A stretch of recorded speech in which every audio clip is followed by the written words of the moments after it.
कार्यक्रम में उपस्थित हूँ। धन्यवाद करती हूँ गोपाल किरण सेवी समाज सेवी संस्था का, जिन्होंने हम सबको एक मंच के नीचे एकत्रित किया है और देश विदेश से आने वाले सभी सज्जनों से हमारा परिचय कराया, मित्रता कराई। इसके लिए आपका बहुत बहुत धन्यवाद है।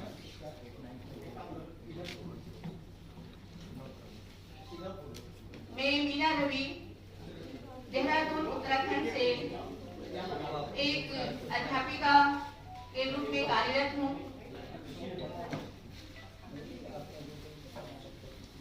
मैं आपके बीच में कुछ अपने विचार प्रकट करना चाहती हूँ। मेरे आदर्श भीमराव अंबेडकर जी हैं, जिन्होंने भारत देश का एक सुंदर संविधान बनाया और इसके कारण ही हम सभी यहाँ पर उपस्थित हैं। भीमराव अंबेडकर जी ने कहा था कि वे लोग इतिहास नहीं बना सकते जो इतिहास को भूल जाते हैं। हम सभी को अपना इतिहास अवश्य याद करना चाहिए और ये भी याद करना चाहिए कि हम किस तरह कठिनाइयों को सहन करते हुए यहाँ तक पहुँचे हैं। किसी समय में हमें बोलने का अधिकार भी नहीं था, आज हमें बोलने का अधिकार है, कार्यक्रमों में हिस्सा लेने का अधिकार है और साथ ही हमें नौकरी करने का भी अधिकार है। भीमराव अंबेडकर जी ने संविधान बनाया और 26 जनवरी 1950 को वह संविधान पूरे देश में लागू भी हो गया। अभी हमने स्वतंत्रता दिवस मनाया है और इस स्वतंत्रता दिवस के अवसर पर आप सभी को बहुत बधाई और जिसके तहत हम लोग आजादी की सांस भी ले रहे हैं। उन्होंने अपने संविधान के लिए खुद ही कहा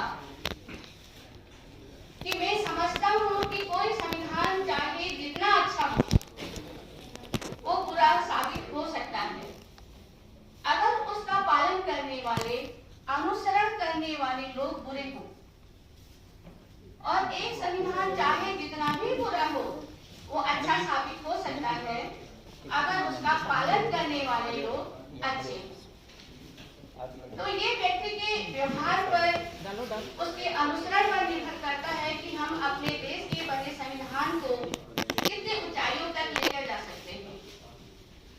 उन्होंने कहा कि देश के विकास से पहले हमें अपनी बुद्धि के विकास की आवश्यकता है और बुद्धि का विकास मानव के अस्तित्व का अंतिम लक्ष्य होना चाहिए। इस प्रकार किसी भी समाज का उत्थान समाज में शिक्षा की प्रगति पर निर्भर करता है। तो भीमराव अम्बेडकर जी ने सबसे अधिक शिक्षा पर बल दिया। उन्होंने कहा शिक्षित होइए और संगठित होइए। बिना शिक्षित हुए, बिना संगठित हुए हम लोग अपनी आवाज दुनिया तक नहीं पहुंचा सकते हैं। जिस बच्चे को आपने भीमराव अम्बेडकर जी के बचपन का किस्सा सुना ही होगा कि उन्हें पढ़ने का भी अच्छा मौका नहीं मिला, नौकरी मिली तो सम्मान से कार्य करने का मौका नहीं मिला। चलो हाथ लगाओ जल्दी। कानून मंत्री जब वो बने तो भी उन्हें आगे बढ़ने से हमेशा रोका गया। तो सोचिए किस कदर लड़ा होगा वो एक अकेला इंसान, किस कदर लड़ा होगा वो एक अकेला इंसान जिसे हराने के लिए उसके खिलाफ साजिशें होती रही और आज भी उनके बच्चे तोड़े जा रहे हैं। ये उनकी कलम थी, ये उनकी कलम की पावर थी जिसकी बदौलत वो आज भी पूरे विश्व में जीवित हैं और हम सभी को अपने बनाए संविधान के माध्यम से जीवन प्रदान कर रहे हैं। तो मेरे साथ भी ऐसा ही हुआ। पढ़े लिखे साथियों के द्वारा साजिशें की गई, लेकिन मैं अपने उसूलों पर अड़ी रही भीमराव अम्बेडकर जी की तरह।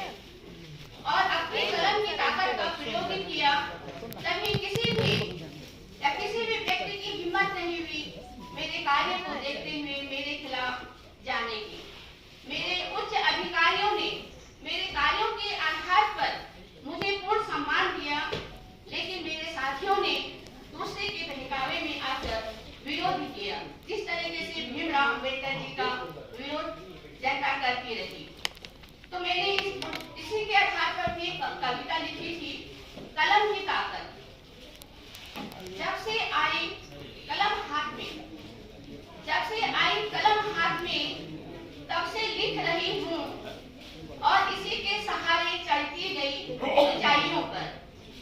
जब से आई कलम हाथ में, तब से लिख रही हूँ और इसी के सहारे चढ़ती गई ऊंचाइयों पर।